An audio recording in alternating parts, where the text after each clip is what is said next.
અહીંયા મને એમ કહેવાનું મન થાય કે ચલો અહીંયા ઘણા બધા બેઠેલા વ્યક્તિઓ છે, એમને ગાડી આવડતી હશે, કાર આવડતી હશે. 50% વ્યક્તિઓને કાર આવડતી હશે, 50% એવા વ્યક્તિઓ છે જેને કાર આવડતી નહીં.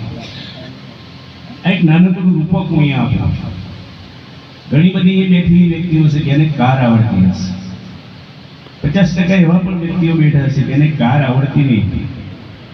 અહીંયા એક સરસ નવી નક્કોર કાર લાવવામાં આવે, જાણવા સરસ મજાની એક ઓડી ગાડી લાવવામાં આવે અને જેને કાર નથી આવડતી એને એની ચાવી આપવામાં આવે.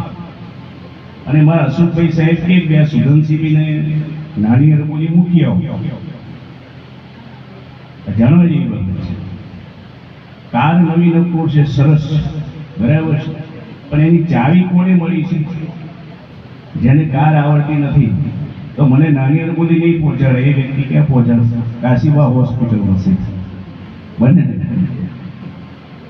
આ રૂપક દ્વારા મારે એવું કહેવું છે, ભગવાને આપણને કાર રૂપે સુંદર બાળકો આપ્યા છે.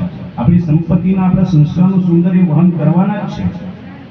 પરંતુ ક્યાંક આપણી ચૂકને કારણે પરિસ્થિતિ અને સમયનો અભ્યાસ કરીને જો આ બાળકોને આપણે તૈયાર નહીં કરીએ તો અહીંયા જે આ દાદા કેટલા શાંતિથી બેઠા છે, કદાચ એ શાંતિ આપણી ઉંમરના માતા પિતાને નહીં. બાકી માતા પિતાનું ઋણ એ આપણે ક્યારેય ચૂકવી ન શકીએ. મા તે મા, બીજા બધા વગડાના વાહ. મા તે મા, બીજા બધા વગડાના વાહ. માના મતે, માતા પિતાના મતે એ તો બાળકોનું કલ્યાણ સિવાય બીજું કંઈ જ ન હોય. કલ્યાણ સિવાય બીજું કંઈ જ ન હોય. મને એક માનું ઉદાહરણ યાદ આવે છે, અમારા સંબંધીમાં જ. એના દીકરાને 2 કિડની ફેલ થઈ ગઈ.